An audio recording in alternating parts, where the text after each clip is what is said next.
கிறிஸ்மஸ்க்கு ட்ரெஸ் எடுக்க கிளம்பிட்டோம். நம்ம ட்ரெஸ் எடுக்க ஆரம்பிச்சிட்டாலே நம்மளுக்கு வந்து அப்படி ஃபெஸ்டிவல் வந்து ஸ்டார்ட் ஆயிடுச்சுங்கிற மாரி தான்.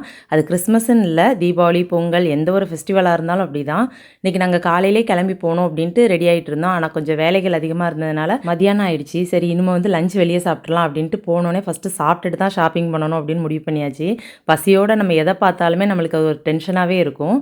ஃபர்ஸ்ட்டு பார்த்தீங்க அப்படின்னா, திருநெல்வேலியில வந்து ஆர்எம்கேவி தான் போனோம். கூட்டம் பார்த்தீங்கன்னா பயங்கரமா இருந்துச்சு ஃப்ரெண்ட்ஸ். அது சண்டேங்கிறதுனால இருக்க தான் செய்யும். ஆனா இந்த அளவுக்கு நான் கூட்டம் இருக்கும்னு எதிர்பார்க்கல. பயங்கரமா ஒவ்வொரு ஜவுளி கடையிலுமே கூட்டமா தான் இருந்துச்சு.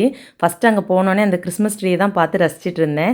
அழகா பண்ணியிருந்தாங்க. அதுக்கப்புறம் பார்த்துட்டு உள்ள போனோம். சாரி வந்து நம்ம சூப்பரா செலக்ட் பண்ணுவோம். இருந்தாலும் ஹஸ்பண்ட் பார்த்துட்டு இது நல்லா இருக்கு அப்படின்னு சொன்னா தான் எடுக்கிறதுக்கு வந்து கொஞ்சம் திருப்தியா இருக்கும். அந்த மாதிரி தான் நான் பண்ணுவேன். எத்தனை பேர் இந்த மாதிரி எடுப்பீங்கங்கிறத சொல்லுங்க. நாங்க செலக்ட் பண்ணிட்டு இருந்த இடத்துல பார்த்தீங்கன்னா ஃப்ரெண்ட்ஸ் 2 கப்புள் பார்த்தீங்கன்னா எங்களே மாதிரி தான். அவங்க ஹஸ்பண்ட் வந்து சூப்பரா செலக்ட் பண்ணி கொடுத்தாங்க. இந்த ஏஜ் கொஞ்சம் கூடினவங்கள பாருங்க. இந்த வயசுலயும் அவங்களுக்குலாம் டயர்ட் இருக்கும். கால் வலி எல்லாமே இருக்கும். இருந்தாலும் அவங்க ஒய்ஃப்காக ரொம்ப நேரம் நாங்கள் எடுத்துகிட்டு வந்துட்டோம். ஆனால் அவங்க இன்னும் செலக்ட் பண்ணிட்டு தான் இருந்தாங்க. எங்களுக்கு முன்னாடியும் வந்துட்டாங்க. உண்மையாகவே அதை பார்த்தோன்னே ரொம்ப சந்தோஷமாக இருந்துச்சு. அவங்கள பார்த்து ரசிச்சுட்டு தான் இருந்தேன். பரவாயில்ல இந்த ஏஜ்லேயும் இப்படி இருக்காங்களே அப்படின்ட்டு. அதுக்கப்புறம் நான் 2 சாரீ செலக்ட் பண்ணேன் ஃப்ரெண்ட்ஸ். ஒன்று இந்த க்ரீன் ப்ரௌன், அதுக்கப்புறம் இந்த மெரூன் மாதிரி இருக்குல்ல, இதில் ப்ரௌன். இதில் வந்து நான் எதை எடுத்திருப்பேன்னு சொல்லுங்கள். இதில் ஒன்று தான் நான் எடுத்தேன். அதுக்கப்புறம் பாப்பாவுக்கு எடுக்க போயிட்டோம். பாப்பா வந்து இங்கேருந்தே சொல்லிட்டு தான் வந்தா, எனக்கு லெஹங்கா மாதிரி வேணும், அது ஸ்பேஸ் சில்கில் வந்து ஸ்டோன் வச்சு வேணும் அப்படின்னு. என்னோட சாரியை பார்த்துட்டு அதுலேருந்தே சொல்லிட்டு இருந்தா. ஆனால் அங்கே போனோம், ஸ்பேஸ் சில்கில் இருந்துச்சு, ஆனால் ஸ்டோன் வச்சு இல்லை.